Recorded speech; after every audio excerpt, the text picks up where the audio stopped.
Hi everyone, we are back for part 2 of creating the model for our teeth. Now that we have the model here in the 3Shape United, we are now going to create the file needed to put it into our software to actually be able to start the modeling and printing process. So I'm going to go over that here for you right now. So after you get your model, we are going to hit that home button and it's going to do that post-processing. So it's actually going to save what you did. So now we can actually process it and use it. This process does take a little bit, so just be patient and wait. Once we get that file, we're actually going to have to dig around a little bit to actually get to the right spot. Then we're going to download it as an STL file, which I'll show you how to do that. And then we're going to save that file to our desktop. So this is just a lot of file management at this point, kind of a tedious task, but obviously something that needs to be done. So now that we have here, right, we went home. Now we go up to the top left of our screen and we go to cases. So I'm going to hit cases. And as you'll see up here, we have now created these are all of your patients. So the most recent one, the one you just did, should be up top.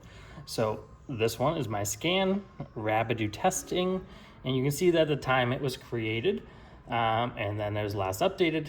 And this is where I'm going to come all the way to the right. You can click on your file and you get to the 3 dots. So up here in the top right, there's those 3 dots.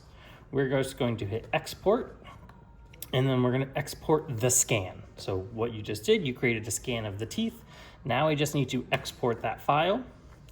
And whenever we are exporting files, it is good to get into proper naming techniques and good file management. So for here, I'm just going to do Rabidou _testing. So you can just use your patient's name. And then as well, I'm just going to put today's date. So I'm going to do 6.16-26. And the last part, which is one of the more important ones, is where it says save as type. So we just put in our file name. Right below that is save as type. And we want to save that as an STL file. And then the last part is to make sure we know where we're putting that file.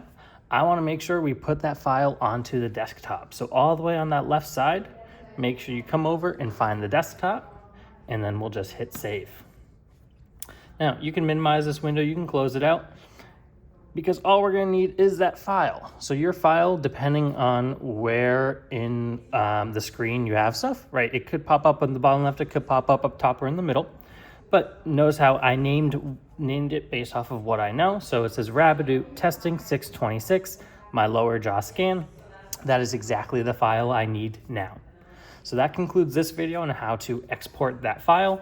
In the next one, we're going to go over how to upload it into the slicing software and get our model going.